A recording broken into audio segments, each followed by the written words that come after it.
വിവാദമായ Kerala story 2 cinema release തടഞ്ഞ് ഹൈക്കോടതി. നിർമ്മാതാക്കൾക്ക് വൻ തിരിച്ചടിയാണ് ഹൈക്കോടതിയിൽ ഉണ്ടായിരിക്കുന്നത്. ചിത്രത്തിന്റെ റിലീസ് കോടതി സ്റ്റേ ചെയ്തതോടെ ദ കേരള സ്റ്റോറി 2 നാളെ റിലീസ് ചെയ്യാനാകില്ല. കേരള സ്റ്റോറിക്ക് പ്രദർശനാനുമതി നൽകരുതെന്നും സെൻസർ സർട്ടിഫിക്കറ്റ് റദ്ദാക്കണമെന്നും ആവശ്യപ്പെട്ടുള്ള ഹർജിയിലാണ് ഹൈക്കോടതിയുടെ നടപടി. 15 ദിവസത്തേക്കാണ് ഹൈക്കോടതിയുടെ ഇടക്കാല സ്റ്റേ. സിനിമ പ്രഥമ ദൃഷ്ട്യാ മതസൗഹാർദ്ദത്തിന് ഭീഷണിയാണെന്ന് കോടതി ചൂണ്ടിക്കാട്ടി. സെൻസർ തീരുമാനം പുനഃപരിശോധിക്കണമെന്നും കോടതി അറിയിച്ചു. കണ്ണൂർ ചിറ്റിരപ്പറമ്പ് സ്വദേശി ശ്രീദേവ് നമ്പൂതിരിയാണ് ഹർജി നൽകിയത്. സിനിമ കേരളത്തെ കളങ്കപ്പെടുത്താനുള്ളതെന്നും ക്രമസമാധാന പ്രശ്നത്തിനും കാരണമാകുമെന്നാണ് ഹർജിക്കാരന്റെ വാദം.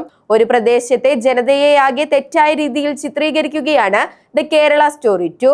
കേരളം വർഗീയതയുടെയും മതപരിവർത്തനത്തിന്റെയും നാടാണെന്ന പ്രചരണം നടത്താനാണ് സിനിമയിലൂടെ ശ്രമിക്കുന്നതെന്ന് ഹർജിയിൽ പറയുന്നു.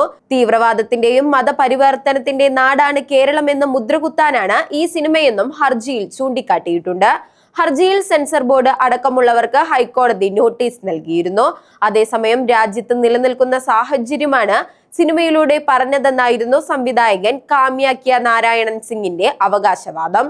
കേരള സ്റ്റോറിയുടെ രണ്ടാം ഭാഗമായ കേരള സ്റ്റോറി 2വിന്റെ ട്രെയിലർ കുറച്ചു ദിവസങ്ങൾക്ക് മുൻപാണ് പുറത്തു വന്നത്. കേരളത്തിൽ ഹിന്ദു പെൺകുട്ടികളെ പ്രണയം നടിച്ച് നിർബന്ധിത മതം മാറ്റത്തിന് വിധേയരാക്കുന്നുവെന്നും സമ്മതമില്ലാതെ ബീഫ് വായിൽ വെച്ച് കഴിക്കാൻ ഭീഷണിപ്പെടുത്തുന്നു എന്നുമുള്ള രംഗങ്ങളാണ് ട്രെയിലറിലുള്ളത്. വലിയ രീതിയിലുള്ള വിമർശനമാണ് ചിത്രത്തിന്റെ ട്രെയിലറിനെതിരെ ഉയർന്നു വരുന്നത്. ചിത്രത്തിന്റെ ട്രെയിലർ പുറത്തു വന്നതിന് പിന്നാലെ ഇത് വർഗീയ ധ്രുവീകരണത്തിന് കാരണമാകുന്നു എന്നാരോപിച്ച് മുഖ്യമന്ത്രി പിണറായി വിജയൻ ഉൾപ്പെടെയുള്ളവർ രംഗത്തെത്തിയിരുന്നു.